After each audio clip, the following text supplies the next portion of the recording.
Hello दोस्तों, कैसे हैं आप सब। आज की हमारी कहानी है बहू और मकान। मीरा रसोई में लगी हुई थी। जितनी जल्दी जल्दी से वो काम कर सकती थी वो कर रही है, लेकिन दिमाग में 10 बातें घूम रही थी। जब से मायके से भाई का फोन आया है, बस तब से मीरा का मन घर के कामों में लग नहीं रहा, पर फिर भी फटाफट काम निपटाने में लगी है। क्या पता अम्मा जी को उस पर तरस आ जाए और वो उसे उसके मायके जाने दें। पति सूरज से भी उम्मीद की थी कि वो अम्मा जी से बात करें, पर अम्मा जी के आगे उनकी चलती कहाँ है। अम्मा जी के आगे चलती किसी की भी नहीं है। मीरा जानती थी कि जब अम्मा जी के आगे ससुर जी की ही नहीं चली तो बेटा तो दूर की बात है। पहले ससुर जी भी कपकपाते थे, अब उनके सिधारने के बाद बेटे की क्या बिसात। अम्मा जी ने ना तब बदलाव आया ना अब बदलाव आया है। अब तो वो पहले से और ज्यादा मुखर हो चुकी हैं। जो मुंह पर आता है बोलती हैं, चाहे सामने वाले को बुरा लगे, उससे कोई लेना देना नहीं। अम्मा जी इस घर की मुखिया नहीं, इस मकान की मुखिया थी, क्योंकि उन्हें अपने परिवार से ज्यादा अपने मकान से लगाव है। पर अम्मा जी को सदस्यों से लगाव नहीं, उन्हें तो अपने इस ईंट गारे के 2 कमरे के मकान से लेना देना है। ले देकर घर में 4 जीव हैं, अम्मा जी, बेटा सूरज, उसकी पत्नी मीरा और एक पोता चिंटू जो अभी सिर्फ 4 साल का है। बेटा सूरज और बहू मीरा उनकी सेवा में कोई कमी नहीं छोड़ते, लेकिन उसके बावजूद वो ताने देने में कोई कसर नहीं छोड़ती। उन्हें लगता है कि ये लोग उनकी सेवा सिर्फ मकान के लिए कर रहे हैं। अगर कोई उनके मुंह पर तारीफ कर दे कि आपके बेटे बहू बड़े अच्छे हैं जो इतनी सेवा करते हैं, अम्मा जी मुंह पर जवाब देती हैं, अरे मेरी सेवा तो मेरा मकान करता है, वरना आजकल कौन सा बेटा बहू सेवा करते हैं। मीरा और सूरज दोनों का ही सुनकर दिमाग खराब हो जाता, लेकिन फिर सोचते कि माँ ही तो है, भला माँ से कैसी नाराजगी। लेकिन आज सुबह मीरा के छोटे भाई का फोन आया कि उसकी माँ की तबीयत अचानक खराब हो गई है। माँ अभी हॉस्पिटल में है और मीरा को ही याद कर रही हैं। मीरा ने जब दोबारा फोन करके पूछा तो मीरा के पापा ने कहा, अभी स्थिति नियंत्रण में है, फिर भी आप मीरा को भेज दीजिए, कुछ दिन रुककर वो थोड़ा अपनी माँ को संभाल लेगी। सूरज ने फटाफट जाकर अम्मा जी से पूछा, अम्मा, मीरा की माँ की तबीयत खराब है, वो हॉस्पिटल में है, तो मैं मीरा को उसके मायके छोड़ आता हूँ। उसकी बात सुनकर अम्मा जी ने एक बार तो सूरज को ऊपर से नीचे तक घूरा, फिर कहा, पूछ रहा है या बता रहा है। उनकी बात सुनते ही सूरज सकपका गया, फिर खुद को संयत करते हुए बोला, अम्मा पूछ रहा हूँ, आप कहें तो मैं मीरा को उसके मायके छोड़ आऊं।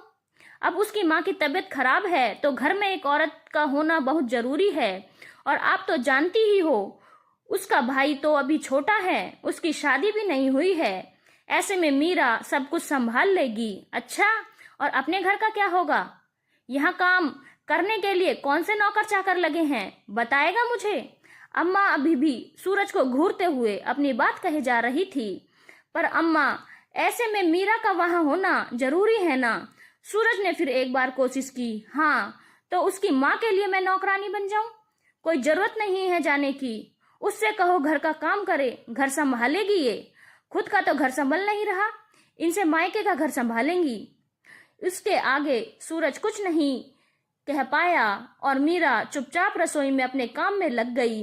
थोड़ी देर बाद देखा तो पड़ोस वाली कुंती काकी अम्मा जी से मिलने के लिए आई और आकर अम्मा के पास सोफे पर बैठ गई।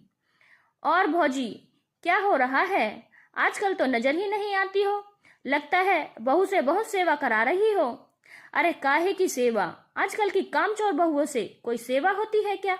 बस मायके जाने के लिए ना कह दो तो मुंह सूज जाता है। अरे क्या हो गया? मीरा तो ऐसी है नहीं भौजी, वह तो आपकी बड़ी सेवा करे है। वो क्या मेरी सेवा करेगी? मेरी सेवा तो मेरा ये मकान करता है, इसी के लालच में करती है सब कुछ, वरना आज निकाल बाहर मुझे कर दे मुझे। अम्मा जी ने तुनकते हुए कहा। ये बात अंदर मीरा को सुनाई दे रही थी। एक तो पहले से ही उसका दिमाग खराब हो रखा था, ऊपर से अम्मा जी की बात ने आग में घी का काम किया। मीरा सीधे अपने कमरे में गई और जाकर सामान पैक करने लगी। थोड़ी देर बाद जब कुंती काकी अपने घर चली गई तो मीरा अपने सामान के साथ बाहर आई। उसे देखते ही अम्मा जी उसे डांटते हुए बोली, कहाँ जा रही है तू? अभी सुबह तो मना किया था तुझे। अम्मा जी, मैं अपने माँ के पास जा रही हूँ। आपने मायके, मेरी माँ को, मेरे पापा को मेरी जरूरत है। मायके जाने से पहले याद रख, तू इस घर की बहू है। इस घर का काम कौन करेगा? रोटी कौन तैयार करेगा? मीरा अम्मा जी की तरफ मुड़कर मुस्कुराई और बोली, अम्मा जी, अपने मकान से कहिए रोटी बनाकर दे दे। वैसे भी आपकी सेवा हम नहीं, ये मकान करता है, तो अपने सारे काम इसी से करवा लीजिए। अम्मा जी ने गुस्से से सूरज की तरफ देखा तो सूरज ने मीरा की तरफ देखा। सूरज के कुछ कहने से पहले ही मीरा ने कहा, माफ करना, लेकिन मैं सिर्फ आपकी पत्नी ही नहीं, किसी की बेटी भी हूँ। आखिर सूरज कुछ ना कह पाया और मीरा अपने बेटे चिंटू के साथ मायके के लिए रवाना हो गई। अम्मा जी गुस्से से सूरज को बोली, तू रोक नहीं सकता था अपनी पत्नी को? कैसे जवाब देकर चली गई? यही सिखाया है उसके माँ बाप ने?